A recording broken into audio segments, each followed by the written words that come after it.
Hi parents, it's Kelly Pfeiffer with Think It Through Parenting, and it's time for this week's midweek check-in. Each Sunday I send out a newsletter, and sometime midweek I do a little video about the parenting tool that I added to my newsletter for the week. So if you're interested in getting the newsletter in your email box, I will put a link under this video to subscribe to that. This week's tool is Redefine and reframe how you view your child's misbehavior. So we really get to choose how we interpret our child's behavior. Lots of times we may give it a negative interpretation. Oh, they're just trying to ruin my day. Oh, my child is spoiled. Oh, they're just trying to get their way. And this tool has a frame around it because you can think of this like a frame. How are you framing your child's behavior? How are you viewing it? What lens are you seeing your child's behavior through? So here's a couple of examples that are in the newsletter. When you bring home a new baby to your house, and so now we're talking about the older sibling. Let's say you have a 3-year-old and you bring a new baby home from the hospital. So your 3-year-old might start to act like a baby and regress in some of their behaviors. We could take a negative interpretation of this and say, oh, my child's trying to get attention.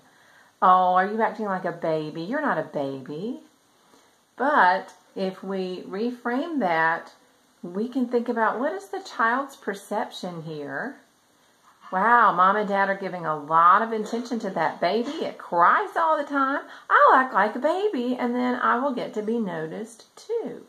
So that's a valid interpretation that your child has made. And then if you understand that, then you as a parent can approach it differently. Oh, wow, you see how much attention I'm having to give to the baby, and that's hard because you're not getting as much attention. So I get it. Here, if you want some attention, come and give me a hug and say, Mom, I need you right now. So just twisting that to a positive intent. Give your child positive intention instead of negative intention. So instead of thinking my child is just trying to be selfish, my child is trying to get his way, think my child doesn't have the skills or the tools to get what he wants or get what she wants or ask for what he wants. So it's a reframing. Another example is, hold on, let me find my notes here. Oh, with toddlers and saying, don't touch that glass thing, or don't touch something. Often what you'll get from toddlers is the exact thing you don't want. They will reach out and touch exactly what you said not to touch. And we can interpret that as, well, you are being defiant. How could you do that? I just told you not to do that and you did it anyway. Or we could take the child's language development into account and think, wow, I've just said don't touch this. Maybe lots of times my child doesn't understand what two verbs together mean. So maybe they heard touch this, so they did. So we tend to, many of us were brought up to look at misbehavior or something we don't want with a negative interpretation. My child is doing this on purpose, and I must look at it that way. But if we reframe things and look at development and look at your child's perception, then we can go into the situation with a totally different view, a totally different lens for looking at that behavior. And that is one of the big tools or big things I love about positive discipline.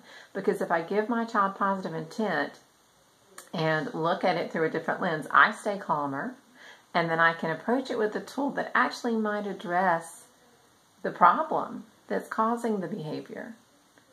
And so instead of saying don't touch, I would tell my child what to do. Keep your hands here and look with your eyes. Or, hey, I'll hold this. Now you can touch it while I hold it if you want to touch it. So there's so many other ways to look at behavior. And so I hope you'll think about this tool of reframing or redefining and reframing how you view your child's misbehavior. And I do want to mention Parent Camp because that sign is behind me. I made this nice imperfect sign about Parent Camp. And Parent Camp starts on Monday. It's totally online and it's totally focused on tantrums for children of any age. So if you have a preschooler having tantrums, a teenager having tantrums, any age child, then Parent Camp will focus on redefining it, talking about the brain and how it responds to stress, how to decrease the stress in your child's life, and how to teach your child self-calming skills to calm down, and some tools to prevent tantrums as well. So if you want more information for Parent Camp, I'll put a link below this too. So I'll put 3 links, a link to subscribe to my newsletter, a link to see this week's newsletter with information about this specific tool, and then I'll put a 3rd link with some information about Parent Camp that's coming up. It's only 8 days, it's online, and you can learn more about that. But I know you're busy as parents, so it's an 8-day focused training.